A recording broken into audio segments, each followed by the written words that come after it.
இந்த ரோகிணிக்கு எப்போதுமே முத்த கண்டா பிடிக்கவே பிடிக்காது. அந்த முத்து ஜெயிலுக்கு போனத கண்டு நம்ம ரோகிணிக்கு ரொம்ப சந்தோஷமா இருக்கு.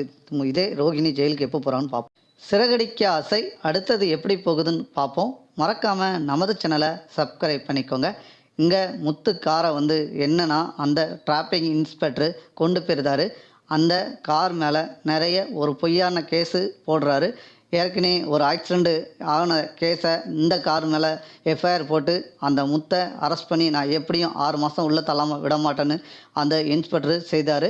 இதுக்கு அந்த இன்ஸ்பெக்டரு கீழே ஒருத்தரை அனுப்பி அவர் வீட்டுக்கு போய் அந்த முத்தை அரெஸ்ட் பண்ணிவிட்டு வாங்க அப்படின்னு அனுப்பி விட்டுருந்தாரு. நேராக அவரும் வராங்க வீட்டுக்கு. வந்தோடனே நம்ம ரோகிணி பார்த்து பயப்படுறாங்க. என்ன திடீர்னு போலீஸ் நம்ம வீட்டு வாசல் வந்து நிற்கி என்ன காரணம் அப்படின்னு பார்த்துக்கிட்டு இருக்காங்க. உடனே வந்த போலீஸு கேட்குறாங்க, இங்கே முத்து யார் அப்படின்னு கேட்குறாங்க. உடனே அண்ணாமலை சொல்கிறாங்க, இப்போ தானே போலீஸ் வந்துட்டு போச்சு, அதுக்குள்ளேயுமா இன்னொரு பஞ்சாயத்து அப்படின்னு விஜயா பக்கத்தில் இருந்து கேட்காங்க. உடனே என்ன சார் என் பையன்தான் அப்படின்னு அண்ணாமலை சொல்கிறாரு. இல்லை உங்கள் பையன் ஆக்சிடெண்ட் பண்ணிட்டு வந்துட்டான் அப்படின்னு சொல்கிறாங்க. சொன்னோன்னே அப்படிலாம் பண்ண மாட்டானே சார், என் பையன் நல்லா வண்டி ஓட்டுவானே, அப்புறம் நாங்கள் என்ன சொல்கிறது என்ன பொய்யா அப்படின்னு போலீஸ் சொல்கிறதுங்க. இப்போ உங்கள் பையனை எங்கே? இல்லை சார் இப்போ தான் வெளியே போயிருக்கான் அப்படின்னு சொல்கிறாங்க அண்ணாமலை. சொன்னோன்னே பார்த்தீங்கன்னா முத்து உள்ளே வராரு. என்ன சார் சொல்லுங்கள் சார் அப்படின்னு கேட்குறான் முத்து. முத்து கேட்டோன்னே என்னடா ஆக்சிடெண்ட் பண்ணிவிட்டு நீ மாட்டில் வந்து அசால்ட்டாக வந்து வீட்டில் இருக்க அப்படின்னு நம்ம முத்தை அரெஸ்ட் பண்ணிவிட்டு கொண்டு போகிறாங்க. இதை பார்த்த ரோகிணிக்கு ரொம்ப சந்தோஷமாக இருக்குது. பரவாயில்ல, நமக்கு எப்படி அந்த முத்தை பழி வாங்கணும்னு பார்க்கணும்னு நினச்சேன். இப்போ ஆட்டோமேட்டிக்கு அவனே அரெஸ்ட் ஆகி உள்ளே போகிறான். இதை வந்து நம்ம சாதகமாக பண்ணி இந்த முத்தை எப்படியா ஜெயிலுக்குள்ளே தள்ளிடணும், ரொம்ப காலமாக வெளியே வர விடாமல் ஆக்கிடணும். நம்மளை இவ்வளோ நாளாக பழி வாங்கினதுக்கு இதுதான் ஒரு நல்ல சான்ஸ் அப்படின்னு ரோகிணி நினைக்கிறாங்க. உடனே இதை கண்டுட்டு மீனா பதறுதாங்க. ஐயோ என் மாமா இங்கே பாருங்கள், இந்த டிராஃபிக் இன்ஸ்பெக்டர் ஏற்கனவே வந்து ஒரு பிரச்சனைக்கு பண்ணதுக்கு அதுக்கு பழி வாங்குதாரு அப்படின்னு டிராஃபிக் இன்ஸ்பெக்டர் மேலே நம்ம அண்ணாமலைகிட்ட சொல்கிறாங்க. அப்போனா வாங்க எல்லோரும் நம்ம ஸ்டேஷனில் போய் கேட்போம் அப்படின்னு இங்கே நம்ம மீனாவும் நம்ம அண்ணாமலையும் அதுக்கடுத்து பார்த்திங்கன்னா நம்ம வந்து ரவியும் கிளம்பி போகிறாங்க.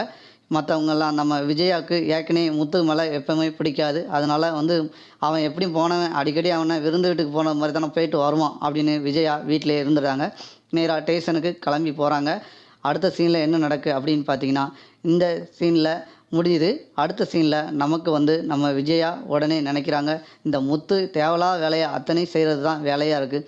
இப்போ தான் வந்து ரோகிணியோட அப்பா இறந்துச்சு, இப்போ அந்த பிரச்சனை ஓடிக்கிட்டு இருக்குது, அதுக்குள்ளே இந்த பிரச்சனை வேறையா, இந்த வீட்டில் நிம்மதியே இல்லை, என்ன தான் செய்ய போகிறோம் அப்படின்னு விஜயா புலம்புறாங்க. இந்த ரோகிணிக்கு ரொம்ப சந்தோஷமாக இருக்குது. உடனே சிட்டிக்கு ஃபோன் போட்டு, சிட்டி உனக்கு விஷயம் தெரியுமா, இங்கே வந்து முத்தை வந்து போலீஸை அரெஸ்ட் பண்ணிட்டு போயிட்டு ஏதோ ஆக்சிடென்ட் பண்ணிட்டானா அப்படின்னு சொல்கிறாங்க. சூப்பர், எனக்கு ரொம்ப சந்தோஷமாக இருக்குது, நீங்கள் ரொம்ப நாள் கழிச்சு ஒரு நல்ல விஷயம் சொல்கிறீங்க அப்படின்னு நம்ம சிட்டி சொல்கிறாரு. உடனே நம்ம ரோகிணி சொல்கிறாங்க, எப்படியாவது அந்த முத்து வெளியே வரக்கூடாது, அந்த காரையும் வெளியே எடுத்துடக்கூடாது, அதுக்கு அவனை வந்து பழி வாங்கிறதுக்கு இது ஒரு நல்ல சான்ஸு, இதை நம்ம விட்டுறக்கூடாது அப்படின்னு சொல்கிறாங்க நம்ம ரோகிணி. சரி நீங்கள் கவலை விடுங்க, நான் என்னென்ன செஞ்சிருந்தேன் அப்படின்னு சிட்டி சொல்லி வைக்கிறாரு. உடனே இங்கேருந்து போன அண்ணாமலை நம்ம ரவி அதுக்கடுத்து மீனா போய் ஸ்டேஷனில் போய் கேட்குறாங்க.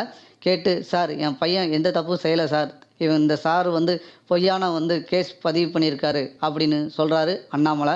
உடனே அங்கே இருக்க இன்ஸ்பெக்டரு இவர் சொல்கிறாரு, சார் அந்த இன்ஸ்பெக்டர் இல்லாத இது ஸ்டேஷன் வேறு ஸ்டேஷனால இவருக்கு வந்து நம்ம முத்துக்கு ஜாமீன் கிடைக்காது, எப்படியும் 6 மாதம் நாங்கள் உள்ளே தள்ளி தான் ஆகணும் அப்படின்னு சொல்கிறாங்க.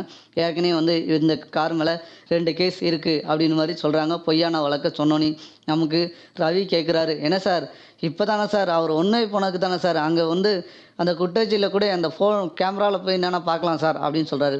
கேமராவில் உனக்குன்னா தேவைன்னா போய் பாரு, நாங்கள் பார்க்க போய் தான் எஃப்ஐஆர் போட்டிருக்கோம், நாங்கள் பிடிச்சாச்சு, இம்மளை வந்து வண்டி வெளியே எடுக்க முடியாது, அவருக்கு 6 மாதம் ஜெயிலில் தான், அதில் எந்த மாற்று கருத்தும் கிடையாது அப்படின்னு சொல்லிடுறாங்க. இதை கேட்ட ரவிக்கும் அண்ணாமலைக்கும் மீனாக்கும் ஷாக் ஆகுறாங்க. என்ன செய்ய அடுத்தது அப்படின்னு கிளம்பி போகிறாங்க. ஒரு வக்கீலை போய் பார்க்குறாங்க. பார்த்து சார் இப்படி நிலவரம் இப்படி நடந்து சார், இது என்ன சார் செய்ய அப்படின்னு கேட்குறாங்க. உடனே மீனாக்கு ஒரு யோசனை வருது. ஐயோ இதுக்கு முன்னாடி ஒரு இன்ஸ்பெக்டர் இருந்தார், அவர் நமக்கு ஹெல்ப் பண்ணார், அவர்கிட்ட போய் நம்ம கேட்போம்னு அவங்க வீட்டுக்கு போகிறாரு நம்ம அண்ணாமலையும் மீனாவும். இதுக்கு முன்னாடி வந்து இதே மாதிரி பிரச்சனை நடக்கும்போது இன்ஸ்பெக்டர் சார் இருந்தார்ல, அவரை போய் பார்க்கலாமாம்மா, நமக்கு வந்து பார்த்தா அவங்க ஏதாவது வந்து இந்த ஸ்டேஷனுக்கு ஃபோன் போட்டு சொல்லி நம்ம முத்தை வெளியே விடுறதுக்கு எதாவது ரெடி பண்ணுவாங்க அப்படின்னு மீனா சொல்கிறாங்க மாமாட்ட. உடனே சொல்கிறது மீனா கரெக்டு தான், வா நம்ம அந்த அவங்ககிட்ட போய் கேட்போண்டு இன்னொரு ஸ்டேஷனில் போய் கேட்குறாங்க. சார் இப்படி இப்படி நிலவரம் அப்படின்னு சொல்கிறாங்க. மீனாவும் நம்ம அண்ணாமலையும். அதுக்கு அந்த இன்ஸ்பெக்டர் இதுக்கு முன்னாடி வந்தது என் கேஸு, அதனால நான் அதை எதனாலும் சரி பண்ண முடியும். அந்த ஸ்டேஷனுக்கும் எனக்கும் எந்த சம்மந்தம் கிடையாது. அங்கே இருக்க எனக்கு மேலே உள்ள அதிகாரி, அவர்கிட்ட போய் நான் எந்த விஷயம் செய்ய முடியாது. அவனுக்கும் ஏற்கனவே நான் சொல்லியிருக்க தானே செய்தேன், தேவையில்லாத விஷயத்த செய்யாதீங்கன்னு. நீங்கள் போய் திரும்ப செஞ்சுட்டு வந்தால் நான் எப்படிம்மா சரி பண்ணி கொடுக்க முடியும் அப்படின்னு இன்ஸ்பெக்டர் சொல்கிறாரு. உடனே மீனாவுக்கும் நம்ம அண்ணாமலைக்கும் ஒரே கவலையாக இருக்குது, என்னடா செய்ய அப்படின்னு கேட்டுட்டு வீட்டுக்கும் வந்துடுறாங்க. வந்தோடனே நம்ம விஜயா கேட்குறாங்க, என்னாச்சு அவன் முத்து வெளியே வந்துடுவானா அப்படின்னு கேட்குறாங்க. ஆமாம் போய் கேட்டிருக்கோம், இன்னும் 2-3 நாளில் விட்டுருவாங்க அப்படின்னு அண்ணாமலை சொல்கிறாரு. உடனே இதை நினச்சிட்டு நம்ம ரோகிணிக்கு ரொம்ப சந்தோஷமாக இருக்குது. பரவாயில்ல, நமக்கு இப்போ சாதகமாக இருக்கக்கூடிய விஷயத்த நம்ம கரெக்டாக பயன்படுத்திக்கலைன்னா இந்த முத்து சீக்கிரத்திலே வெளியே வந்துடுவான். இதுக்குள்ளே நம்ம இவங்களை எப்படியாவது ஜெயிலுக்குள்ளே நிரந்தரமாக்கிறதுக்கு பிளான் போடணும். இந்த மீனாவையும் எப்படியும் ஜெயிலுக்குள்ளே பற்றிடணும். இதுதான் நம்ம அடுத்த முடிவு. இப்படி தான் நண்பர்களே அடுத்தடுத்த எபிசோடு போகும்போது. இந்த வீடியோ உங்களுக்கு பிடிச்சிருந்தால் லைக் பண்ணுங்கள், ஷேர் பண்ணுங்கள்.